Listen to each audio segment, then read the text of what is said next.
Pessimism, the deadly disease of always looking on the bad side, the problem side, the difficult side, checking all the reasons why it can't be done. The poor pessimist leads an ugly life.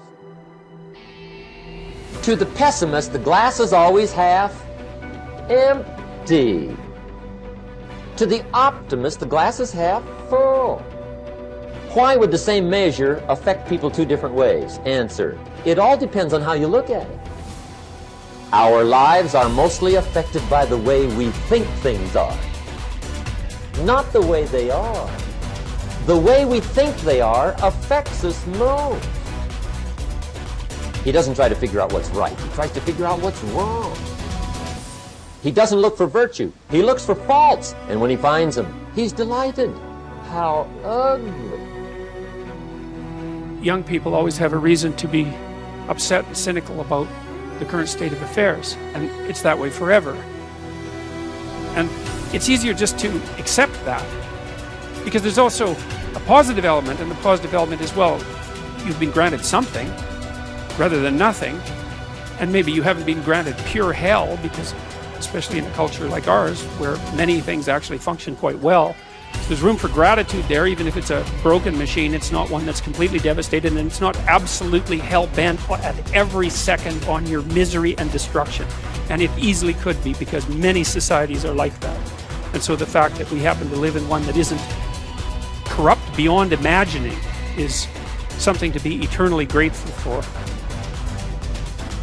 And the affirmation for this principle is, I am deeply thankful for all that I've received, and I enjoy giving to others in the spirit of love and service. This is a very important part, not only of being able to show up in your life what it is that is the fulfillment of your heart's desire, but it is also a beautiful way to begin living your life every day.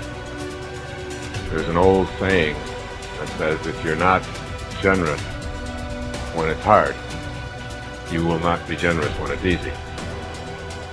The healthiest of all human emotions is gratitude. I said, you go down that list. I like my job. I love my job, rather. That is a way of gratitude. You'll sleep better the first night. Tomorrow morning, when you get up, get back in front of the mirror just before you go to work. Get back in front of the mirror and repeat the process again with excitement and enthusiasm. I love my job because, and take the list with you. Because the reality is, you see, you will have started to change from a fault finder to a good finder. Every achievement in the world was first initiated as a creative idea. First the idea, then faith in it, then the means of implementing the idea. That is the way success proceeds.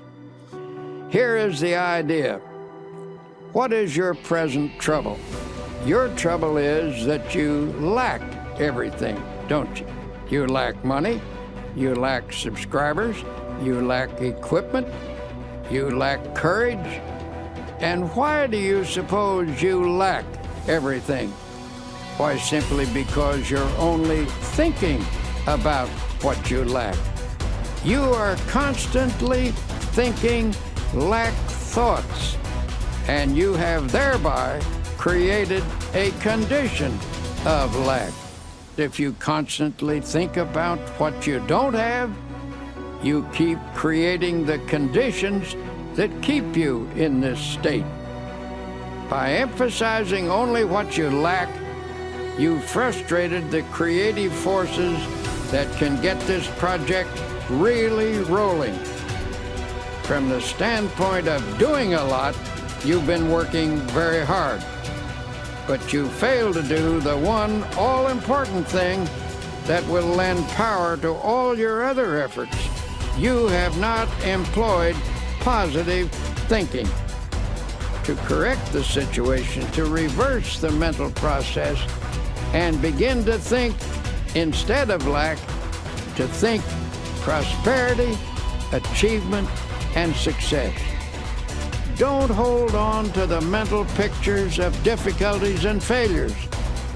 Lift your mind above them and visualize instead powers and achievements. When you elevate your thoughts into the realm of attainment, you look down on your problems rather than up at them, and thus you get a more encouraging viewpoint. Always come up over your problems mentally. Never approach a problem from below